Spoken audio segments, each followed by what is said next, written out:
Shalom anak-anak Tuhan yang dikasihi oleh Tuhan Yesus Kristus. Adakah saudara saat ini yang sedang berbeban berat? Saudara sedang memikul masalah, persoalan, penyakit, atau apapun yang membebani kehidupan saudara saat ini. Dan saudara merindukan mujizat Tuhan. Saudara merindukan pertolongan Tuhan di dalam kehidupan saudara. Ada pesan suara Tuhan yang penting bagi saudara, untuk saudara bisa mengalami mujizat Tuhan dalam kehidupan saudara. Mari siapkan hati dan pikiran saudara untuk diperlengkapi oleh kebenaran dari pesan suara Tuhan. Adapun pesan suara Tuhan yang akan kita renungkan adalah dari Lukas pasal 17 ayat 12 sampai 14. Demikian firman Tuhan. Ketika ia memasuki satu desa, datanglah 10 orang kusta menemui dia. Mereka tinggal berdiri agak jauh dan berteriak, "Yesus, Guru, kasihanilah kami." Lalu ia memandang mereka dan berkata, "Pergilah, perlihatkanlah dirimu kepada imam-imam." Dan sementara mereka di tengah jalan, mereka menjadi tahir. Saudara, di dalam konteks ini adalah di mana satu kali dalam pelayanan Yesus, datanglah 10 orang kusta kepada Yesus. Dan waktu itu saudara, mereka datang bersama memohon belas kasihan Tuhan. Saya merenungkan, kenapa orang kusta ini bisa 10 orang? Kalau kita lihat latar belakangnya saudara, bahwa orang kusta, orang yang kena penyakit kusta, maka mereka akan diasingkan, mereka akan disingkirkan, dan tidak diperbolehkan bergaul dengan masyarakat umum, bahkan dari keluarga pun diasingkan. Karena penyakit kusta adalah satu keadaan yang sangat-sangat menyedihkan saudara, di mana oleh karena penyakit seharusnya orang yang sedang sakit diperhatikan dan dirawat, tetapi berbeda dengan orang yang sakit kusta. Saat mereka kena penyakit, mereka akan diusir dan diasingkan. Jadi bukan hanya beban penyakit yang mereka tanggung, beban mental juga mereka tanggung. Dan kemudian kehidupan mereka juga jadi berat. Kebutuhan hidup mereka juga menjadi kesulitan lagi. Saudara, kenapa 10 orang kusta ini bisa sama? Saya membayangkan bahwa mereka ini adalah orang-orang yang tidak lagi mendapat perhatian dari orang lain, mungkin dari keluarga pun tidak. Mereka sudah diasingkan. Dan kenapa mereka bisa sama? Karena mereka merasa senasib, tidak ada yang peduli kepada mereka kecuali sesama orang yang menderita penyakit kusta. Tetapi hal yang luar biasa di dalam konteks ini kita bisa lihat saudara, bahwa ketika mereka datang kepada Yesus dan memohon belas kasihan Yesus, mereka berteriak-teriak, "Guru, kasihanilah kami. Guru, kasihanilah kami." Singkat cerita, akhirnya mereka mengalami mujizat. Yang pertama yang saya mau kita renungkan bersama adalah bahwa seberapa berat pun kondisi kita, di dalam Yesus tetap ada belas kasihan, dan di sana tetap ada harapan. Seberapa berat pun kondisi kehidupan kita, Yesus mengasihi kita, dan ada harapan dalam Yesus. Kalau orang yang dianggap hina seperti orang-orang kusta ini, kalau orang yang sudah dibuang oleh keluarga dan diasingkan dari tengah masyarakat seperti orang-orang kusta ini, itu pun masih mendapat belas kasihan dari Tuhan Yesus Kristus. Maka saat ini saya mau menegaskan kepada kita saudara, bahwa Tuhan mengasihi saya, Tuhan mengasihi saudara. Apa yang menjadi keadaan saudara hari ini? Tuhan mengasihimu. dan ada harapan dalam Tuhan. Sekalipun mungkin tidak ada orang yang menolong engkau, sekalipun tidak ada lagi orang yang peduli kepadamu, tetapi Tuhan peduli. Tuhan memperhatikan engkau. Sama seperti orang kusta ini yang tidak ada lagi orang yang memperhatikan dan mempedulikan, tetapi Tuhan mempedulikan mereka. Tuhan mengasihi mereka. Seberapa sulit, seberapa hina, seberapa berat pun bebanku hari ini, Tuhan peduli. Tuhan mengasihi saya.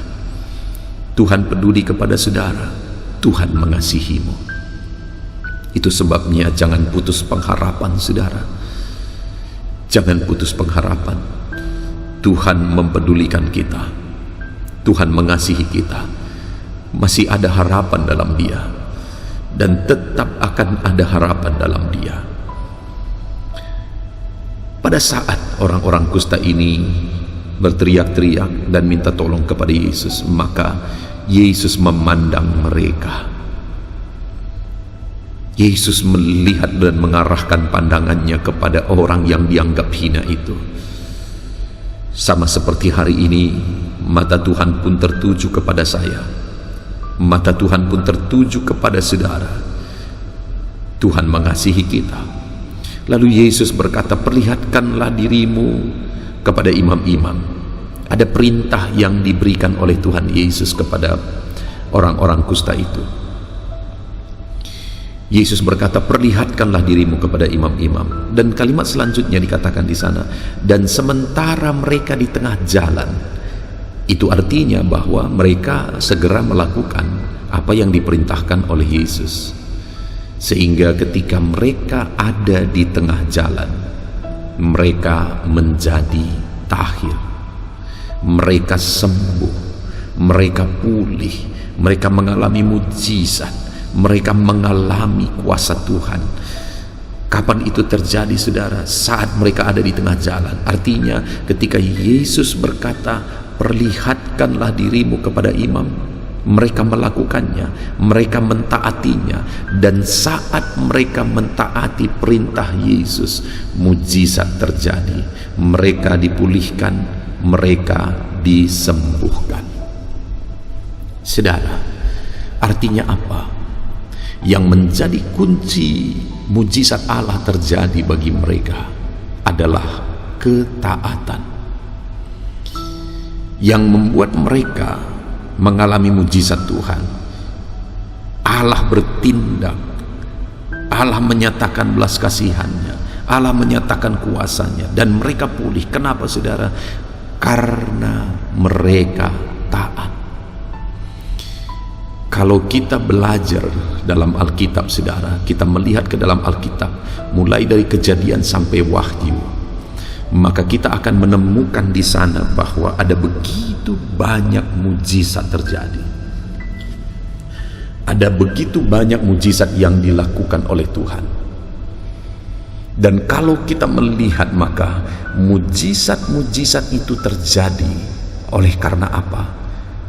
Oleh karena ketaatan ada di sana. Mujizat itu dilakukan oleh Tuhan, dikerjakan oleh Tuhan dalam kehidupan seseorang, dalam kehidupan umatnya, karena ada orang yang taat di sana.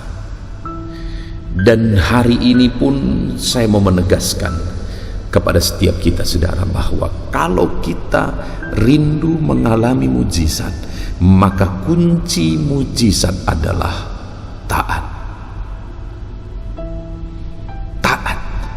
Saat orang-orang kusta ini diperintahkan untuk menghadap kepada para imam, itu sebenarnya tidak masuk akal, saudara. Kenapa? Karena orang yang disuruh menghadap kepada imam itu adalah orang yang sudah sembuh dari kusta. Artinya kalau ada seseorang yang kena kusta dan mereka mengalami kesembuhan, mereka disuruh kepada imam supaya diperiksa apakah benar-benar sudah tahir. Pada saat itu mereka belum sembuh saat Yesus perintahkan, dan saat mereka mentaati perintah Yesus, mereka belum sembuh. Karena di tengah jalanlah mereka mengalami kesembuhan. Artinya saat mereka menjalankan perintah itu, mendapatkan perintah itu dan menjalankan perintah itu, kesembuhan belum terjadi, mujizat belum terjadi. Tapi ketika mereka terus berjalan langkah demi langkah mentaati perintah Allah, akhirnya mujizat terjadi. Hari ini pun saudara, yang akan menjadi kunci saya dan saudara mengalami mujizat Tuhan adalah ketika kita mentaati firman Tuhan. Dan mungkin saudara berkata, aku sudah berusaha belajar untuk taat kepada perintah Allah, tapi aku belum mengalami mujizat. Saudara, orang-orang kusta itu pun mengalami mujizat bukan di langkah pertama, langkah kedua, tetapi setelah jauh berjalan, setelah jauh mentaati firman Tuhan. Demikian juga saya dan saudara, kita harus terus menerus hidup dalam ketaatan kepada firman Tuhan, sampai pada akhirnya kita akan melihat Tuhan melakukan mujizatnya bagi kita. Ketika di tengah jalan mereka melihat bahwa mereka sembuh, mereka sangat bersukacita karena ada buah dari ketaatan mereka. Mereka bersorak-sorai karena ada buah dari ketaatan mereka. Hari ini, satu saat saudara akan melihat dengan penuh sukacita mujizat Tuhan jika hari ini kita terus melangkah, kita terus taat kepada firman Tuhan. Satu saat kita pasti akan melihat dan mengalami mujizatnya. Itu sebabnya teruslah taat saudara, teruslah taat. Dan satu pelajaran yang sangat penting juga dari orang-orang yang sakit kusta ini adalah di mana setelah mereka mengalami mujizat, maka pada waktu itu apa yang terjadi? Ada satu orang yang kembali kepada Yesus untuk bersyukur. Dia tahu bahwa mujizat itu terjadi oleh karena Tuhan, sehingga dia kembali kepada Yesus. Dan kemudian dia tersungkur di kaki Yesus, dia menyembah Yesus. Hanya satu orang dari 10 orang kusta itu. Dan ketika ada satu orang yang kembali, Yesus berkata, di mana yang 9 lagi? Di mana yang 9 lagi? Kenapa hanya satu orang ini yang datang? Dan saat itu dia berkata bahwa orang yang kembali untuk bersyukur itu, bahwa dia diselamatkan. Nah, pertanyaannya, mana lebih besar, mujizat kesembuhan atau mujizat keselamatan? Jauh lebih besar mujizat keselamatan, saudara. Kesembuhan satu saat akan berakhir juga, tetapi keselamatan itu adalah kekekalan. Dan itu terjadi kepada orang yang tahu bersyukur atas mujizat yang Tuhan kerjakan. Hari ini pun saya mau menegaskan kepada setiap kita, akan ada selalu mujizat yang kita alami. Akan terus ada mujizat Tuhan dan mujizat Tuhan yang Dia kerjakan dalam hidup kita. Dan saya percaya semua kita rindu untuk mengalami mujizat yang lebih besar. Tetapi mujizat yang lebih besar itu akan Tuhan kerjakan bagi siapa, saudara? Bagi orang yang tahu bersyukur atas mujizat demi mujizat yang Tuhan kerjakan. Hari ini, seberapa besar mujizat yang sudah kita alami dalam hidup ini, saudara? Tetapi seberapa bersyukurkah kita kepada Tuhan? Saya mau menegaskan kepada kita, mari kita belajar bersyukur kepada Tuhan, supaya Dia menyatakan mujizatnya lebih besar, dan lebih besar lagi di dalam kehidupan kita. Puji Tuhan, saudara. Jadi hari ini kita belajar dari pesan suara Tuhan, bagaimana supaya kita mengalami mujizat. Yang pertama, taati firman Tuhan, karena mujizat terjadi saat ada orang-orang yang taat kepada firman Tuhan. Taati firman Tuhan, seberapa sulit pun itu, seberapa tidak masuk akal pun itu, taati saja. Pada akhirnya saudara akan melihat mujizat Tuhan.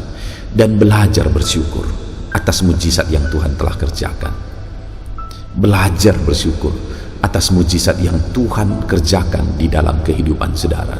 Karena orang yang tahu bersyukur akan dipercayakan mujizat yang lebih besar. Puji Tuhan saudara, kita bersyukur buat pesan suara Tuhan ini. Biarlah pesan suara Tuhan ini membangkitkan iman saudara. Saya rindu berdoa bagi saudara. Mari ambil sikap berdoa. Kita berdoa. Bapa di sorga, saat ini hamba datang kepadamu ya Tuhan. Hamba berdoa dan menumpangkan tangan atas setiap anak-anakmu yang sedang mendengarkan renungan pesan suara Tuhan ini. Kami telah belajar dari firman-Mu, kami telah mendengar pesan suara-Mu bahwa melalui ketaatan kami akan mengalami mujizat. Bahwa ketika kami tahu bersyukur kami akan mengalami mujizat. Tuhan, kami mau menjalani hidup kami dalam ketaatan dan penuh syukur. Kami rindu mujizat lebih besar lagi, mujizat lebih besar lagi, mujizat lebih besar lagi Tuhan nyatakan dalam kehidupan kami. Berkati setiap anak-anak-Mu yang mendengarkan renungan pesan suara Tuhan ini. Ajar mereka ya Tuhan untuk taat sepenuhnya kepada Tuhan, dan ajar mereka untuk bersyukur dan bersyukur dan bersyukur kepada Tuhan. Berkati anak-anak-Mu ini doa hamba ya Tuhan. Hamba serahkan setiap anak-anak-Mu ini ke dalam tangan Tuhan. Tuhan memberkati kehidupan mereka. Terima kasih Bapa di sorga, kami bersyukur buat renungan pesan suara Tuhan ini. Dalam nama Tuhan Yesus Kristus kami berdoa, haleluya, amin. Puji Tuhan saudara, saya percaya saudara sudah dikuatkan, saudara sudah diteguhkan melalui pesan suara Tuhan yang telah saudara dengar. Dan saudara juga sudah dikuatkan dan diteguhkan ketika saudara didoakan.